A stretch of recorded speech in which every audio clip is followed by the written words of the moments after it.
Good day, good night, all. Welcome back. I am here with a very special guest. It's taken a bit of time to get this done, but we are here now. Yes. 24 and 8. Big Swarm. Linton Vassell, is it? Is that the best pronunciation? Because I hear them pronounce your name so many different ways. Vassell. Yes, give thanks. Yes. Yeah. Welcome. Welcome to the broadcast. Thank you very much for carving out some time. Please introduce yourself to some of the listeners who may have been under a rock and don't know who you be. Under a rock. My name is Linton Big Swam Vassell, Bellator #1 contender, fighting October 7th in San Diego against Ryan Bader. This is #2, it's the rematch. Vengeance is coming, man. And blood clot new. Yes, and new. And trustfully, and new. And vengeance will indeed be yours, sir. Mate, like, I was talking to a few people before, and rematches, bruv. That's my thing. It's crazy. I have to feel it to learn,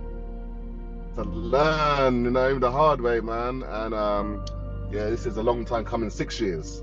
Yeah, 6 years. So get that rematch, man. And again, it's for the title again, but this time heavyweight. Heavyweight, exactly. Yes. And you know what's crazy? Like, sorry, I said, know what's crazy? Because I fought him 6 years ago for the light heavyweight, and now I get to fight him again as champ again at heavyweight. It's mad. It's mad. But no one said it's meant to be. Meant to be, bro. Yes. This is meant to be, man. Yes, it was written. It was written, and I think, and also at the same time as we spoke previous, you were both very different fighters of sorts. I think there is a difference. I think at the moment you're still on your upward trajectory, whereas Bader has kind of petered out. No, like you said, bro, he's doing this. He's doing that. Again, just because he's doing that, I can't take him lightly, but I'm on a different level right now. And I'll tell you the truth. When I fought him at light heavyweight, I was not ready mentally and physically, because he'd come from the UFC. Yes. And the people he had fought, just on paper, the experience. Yeah. And I was always thinking, oh, he's fought this guy. And, you know, I'm Linton, bro. I'm not Rumble Johnson, God rest his soul.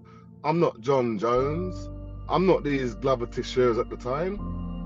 So I was going into that fight thinking, damn, this is my biggest fight of my life. And it was. Yes. Went in there and I lost.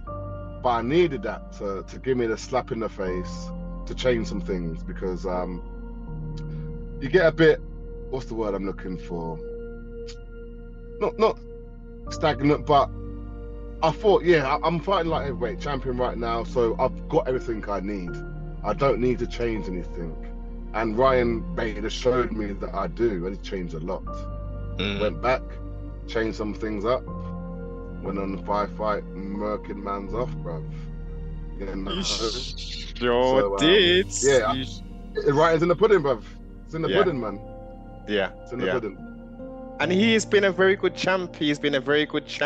And one thing that they haven't necessarily really spoken about, he's not only at one point the lightweight, the heavyweight, but he had he was the World Grand Prix champion as well, right? That's right. Yeah, they don't mention that. I don't know why. That's an amazing thing. That's 3 belts. That's 3 belts at one point, man. Champ. Triple champ, man. Yes, triple C within the Bellator rounds. Triple C, yes, exactly. But they somehow don't like to promote that kind of stuff. I don't know why, but hey, it is what it is. Yes, but it's the wonders of Bellator. Yeah, we know that, and it makes it a little bit much sweeter that I'm getting to fight him now, and I get to get my vengeance, like we mentioned before. Get to get my vengeance and right the wrong, bro, that happened, man. Do you think, I mean, let's paint a very vivid picture, and let's say we let's paint two pictures. Let's say we have a second round blowout, you win the title. Do you reckon Mr. Coker will say, let's do a rematch? I'm pretty sure he will, yeah. I'm pretty sure. Because, again, he's been the champ. Yeah. Heavyweight champ. And he was light heavyweight champ for a long time. So he's winning his right to get that rematch. But I think once I bust him, once I do beat him, I think he's gonna wanna retire. Yeah, you know? yeah. He's had a long career. You know, not just because I beat him, but he's a long career, and I think he wants out. You know, I don't think he's as hungry as he once was. You know, and like I said, it showed in his last couple of fights. He's won and lost. You know, he lost his light heavyweight, tried to come back to get it, didn't go so well. Sorry about that. No problem. Alarm went off. So I just think the hunger's not there as much, you know. And yeah, he's obviously been busy being double champ and all this kind of stuff. And he's been on the rise for a long time at that level. I wasn't so much. So I'm here now, and I don't want to come off it. So my hunger is 10 times more than his. And I think like we said, we're on two different paths now, man. I've grown into this now. I don't think he's changed. I don't think he's got much better from what he can do. And I think that's the difference between us. I've changed from the last time we fought, man. Definitely. And I think, well, you've got not just obviously because you're on the broadcast with me, but it seems like athletically, we can tick that box. I think you win that hands down. Speed, I think we've got that as well. Power, I think we've got that. I think Ryan has got the wrestling acumen. He's got wrestling. Yeah, that would be, I would say, his biggest weapon. His biggest weapon, and obviously a bit of cardio. But you know what? We're not wrestling, man. Of course not. We're not wrestling. We're fighting. Yes. It's different. So elbows, kicks, punches, all that, submissions, knees. And we all know Ryan don't like to get hit. When you watch his fights, but he don't like it. No one likes to get hit, but he really doesn't like to get hit. Yeah. You know, on the ground or standing. Like when I saw his fight against Nimkov, he took Nimkov down. I know. Yeah. But soon as Nimkov started fighting off his back, throwing an elbow and thing, my man was like, whoop. Yep, see you later. I don't want that. I don't want that. And yeah, we're in MMA, we make mixed martial arts, of course you're gonna get hit. So for me, that shows me I need to hit him. And I need to hit him hard. Yes. I really do. And obviously that's gonna change a lot of the game, man. It's gonna change a lot of the game. He's gonna do some silly things. You know? And that's where I feel like the difference is gonna be. And I can grapple, you know I can grapple. Look when I fought Tyrell Fortune. Yes. I beat him in MMA. I was able to out grapple him. You know what I'm saying? And he's a top wrestler. And then Tim Johnson's a wrestler. Yes. They were saying, I'm going to lose against Tim Johnson. How are you going to handle his grappling? Again, I beat him on the ground. I ended up giving a ground and pound. Ground and pound first round? And then Moldovsky. Yes, first round. And then Moldovsky, bruv. Yeah. He was supposed to beat me. I ended up getting up. He took me down twice. I ended up getting up. I was like, I'm not playing that game about you trying to keep me down. And then finishing with elbows. It pissed me off, bro. He took me down. Yeah. I was like, this motherfucker took me down. Right. You're gonna get it. Pissed me off, bro. It spared that extra bit of energy and idea. Like, no, we're not having this. We're fighting today. We don't want none of the grappling business. No. We want to fight today. Yes. I had a chip on my shoulder for that one because I lost to him before. I don't know if you remember that fight. I gassed, bro. I came in at 247. Oh yes, unanimous decision. Yes. So there's me busting his class, and then second round I'm like, whew, getting a bit tired. Third round, nothing. I was embarrassed. I swear down, I was embarrassed. I was like, because you know you can do better. You know you can do yes! better, right? Yeah. Just huffing for breath, trying to get some breath, man. And they beat me. So I wanted to prove that's not happening again. Bless you. I wanted to prove that's not happening again, bro. We're not doing that again. No. You ain't beating me like that. Yeah. Yes. So I had that chip on my shoulder to prove people wrong. Hey, and not just beat him, but beat him. Clearly, and decisively. Yeah, that's what I'm saying. That's what I'm saying. I didn't want Bellator to be like, oh, I beat him on points. Yeah. Maybe give him on. You know what I mean? I wanted them to be like, because let's be honest. Nothing left. Yeah. Team Fedor, they wanted their guy to beat you so we can go for Ryan Bader, so we can strip him from his light and get his heavyweight belt. That was a narrative, right? Yeah. Because they would have gave him the title fight if he'd have beat me. Yeah. Because I was in 4 fights. They would say, just beat the guy who was supposed to fight Ryan. Boom, give it back to Valentin. So Valentin was like, yeah, I'll jump in there and get that quick title fight. I beat Linton already. I'll do the same again. Take him down and. We're not doing that. We're not doing that. We're not doing that. No, not at all. So okay, let's paint your future out then. So we defeat Ryan Bader. If he doesn't retire, we have another rematch, and you defend that. So now we're the reigning and defending Bellator champion. Yes, brother. What does the path look like then? Like, would you want to fight? Would you want to be as active as possible for like two fights per year kind of thing, or?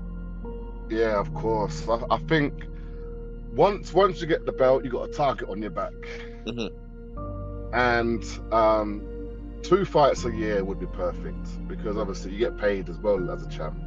Yes. You know, and defending it, you get some bonuses, all this kind of stuff. So yeah, at least twice. If I could fit 3 in, you know, depending obviously how the fights go. You know, no one wants to get five rounds every fight. Indeed. You know, you're able to finish these guys. You know, then 3, but 2, definitely. I want to be active. I don't want to be one of these champs that don't fight. You know, and then you're not a champ then because you're not defending it. I think a real champion is someone that defends their belt. Definite. And obviously with the close relationship with Bellator Europe, etc., we can bring the Swarm over London, here. Yeah. 2017, bro. I think it was the last time I fought. 200 it was. Bellator 200. Oh yes. Yeah. That was the last one when I fought Phil Davis. Yeah, Mr. Wonderful. Too long, isn't it? Yeah, long time ago. And that was pretty much when he first came to Bellator, wasn't it? It wasn't too long into Bellator, was it? I think after that he fought for the belt. I can't remember. I can't remember. He was pretty new, yeah. Maybe been there a year, maybe. You know what? I think Phil is so talented, but in how do I phrase this so it doesn't sound bad? He's not very rememberable. He's forgettable. I think it's because he doesn't really finish fights. I think that's probably why. You know, and you know how fight fans are. Everyone wants to see blood and a finish. I think that's what it is. Again, no disrespect to him, and he did finish me. Funny enough, he did. He has got some finishes, but people like to see finishes, and I think unless that's happening, you're not talked about. You know, I think that's the way it is. You need to finish fights, and I think you need to finish fights as well. So then, when you do fight these guys, they know what's going on, bro. Like, there's no joke about this. Coming to finish you, bro. Not to hold and you know, see how things go and get some points. Coming to fuck you up. Coming to fuck you up. We're not getting paid by the hour. You get show and win money. That's it. Like, let's get in there. Let's do the dance. Like, you know, and let's leave. Trustfully, there's not going to be anything broken. But like, if it is, then you know, of course, it is what it is. That's the job, man. Fights, man. Totally. The fans love it. The fans Yeah. love it, and who doesn't like a finish? Who wants to go? Oh, did you win? Yeah. How'd you win? Oh, on points. Well, all right then. But then look at my fight, and then the show. I mean, people want to see a finish, Yes. but look how I finished them. Yes. You know? But sometimes you're up against a very durable opponent, Yeah, of course, and you cannot finish. But in that case, I've been there. It should be a dominant 3-round or 5-round decision where it's a 50-45 or something like that, like where clearly, like you did everything you could, but you couldn't get this guy out of here, kind of thing. Yeah. And again, I know it's hard to finish people, man. I know it is. I've been there. I've been there trying to finish, man. And like Tyrell, tough, bruv. I thought I had him in the first round, but he was still there in the second. I was like, damn, man, this way. Still here. I was watching it live and I was thinking, my God, first round. Yes. And I was thinking, it was coming, and you know what? I gassed my arms out a little piece. I was like, damn, I was a little bit tired now. I thought I had him, bro. I thought I had him good, bro. Yeah. But it's tough, man. Very durable, most definitely. So, all right then. So we've remained in the present. Let's kick Marty and Doc out of the DeLorean and let's go back in time. Let's go back to Milton Keynes. Where it all started, man. Let's go Doc back. And Marty. Yeah, man. I always like to throw the old school references out there, man. Of course, man. These are key things that shaped us as young 100%. Children into grown men. Best times. Yeah, and easy times, man. And easy times. All we need to worry about is, have you got your Puma or Nike or Adidas, your name brand trainers? As long as you got them, you're cool. So simple, bruv. So simple. No worries, man. Very different. So, growing up, Milton Keynes, you got siblings? One sister. Okay. She's older. One sister. Like me, I'm the younger. I'm the youngest as well. We always joke. I always say, she was like, "You're the older. You look older." She says to me, and but you are older. Where he carries birth certificate. Yeah, old woman. I say. Well, she looks. She looks like she's in her 30s. You know, when there's a melanin and all them things there, sibling. You know, we do. No, we don't crack. We don't crack. Yeah, no. Definite. So have you always been into sports and all that kind of stuff as a youngster? Was that your main thing, or was you academic? Nah, I love my sports, man. So as a young boy, WWF. Okay. Royal Rumble, SummerSlam, all them things. Yes. Who was your favorite wrestler? So obviously in the early 90s, Warrior, of course, and Hogan. Obviously they're the two standard man. As we got a little bit more into the 94s, late 90s when Hogan and Warrior left, it was like Bret Hart, Undertaker. And then 96, Rock and Austin. You see, at that point, when I found out it wasn't real, because all of that, I thought that was real. I'm arguing with my sisters. I'm saying, no, it's real. It's real. I'm watching Ricky the Steamboat Dragon. I'm watching Big Boss Man. That for me, Big Boss Man. Golden era. The Warlord. Warlord was one of my favorites. Yes, man. Yeah, it was the Warlord was big as well, man. Big man, 321 pounds. Mr. Perfect, Kurt Hennig, rest in peace. Yeah, he really was perfect, man. Perfect plex and everything, man. Like, come on. Everyone was saying, no, he really was good at everything. Everything. Technically, he was one of the best wrestlers. Everyone says it. Everyone says it. Yes. Him and Owen Hart. Yeah, I know. God rest his soul as well, man. A legend, Yes. Yeah. Like crazy times. So you wrestling, I've always watched that. Athletics, love my athletics. I used to do 100 meters. High jump and shot put. So I'd always loved that, and always loved my weights. I didn't really like fighting, to be honest. I didn't like my fighting. My dad, he was always like, "Come kickboxing with me." And I was young, I did, but I was like, "Nah, I want to go play with my friends." So go on and play with my friends. And it wasn't till I was 23, I was like, you know what? Make a I want to try. start kickboxing. No, sorry, 21 I started kickboxing just to do something because I didn't mind it. And then 23 is when I actually started MMA. So I'd always done, you know, some type of athletics Okay. or sports. Always, yeah. Since I was young, always did something. Did you Whether it was play compete? wrestling. Sorry? Did you compete kickboxing wise? No. Again, it was just for fun. It was just for fun. So I did it for 2 years, just going every now and then, a couple of times a week, just to keep active and do something. Because I like to do stuff. Yeah, So it's yeah. kickboxing and some weights. And it was more just for self-defense. So someone did come Yeah. to me, kick him in the face. You know, it's like, you know, you got to Yes. obviously have some self-defense. Indeed. That's all it was. Mhm. And then 23, I went to an MMA gym. It was called Total Dojo at the time. Never looked back, man. Never looked back. Went in there. Had you watched it? What? Had you Yes. watched? So I'd seen it, but I didn't want to do it. I'm telling you. Okay. Like, I liked it, but Yeah. I didn't see myself doing it. I was like, ooh. And back then as well, no hold barred. Yes. Okay. I was gonna say. No, bruv. I'm not doing none of that. Knock a kick to the face and all them Not doing none of that. Yeah. So funny enough, I didn't want to do it. And then my friend Cliff Hall, he was like, just come to the gym. And he used to fight. And he was a middleweight. So he said, come to the gym. I think you would like it. And I was like, all right. Then after pulling my leg a couple of years, it took me a while. And I was like, all right, go on then. Let's see what this is all about, bruv. Bend everyone up, bruv. Yeah. I was the biggest man now. Bend them up. Got leg, twist them, twist the arm, twist up their neck. They're ratted. Like, get off me. Because I was so big. Yeah. And they're like, how long have you been fighting for? I'm like, no, this is my first day. Like, I've never done it before. They're like, what?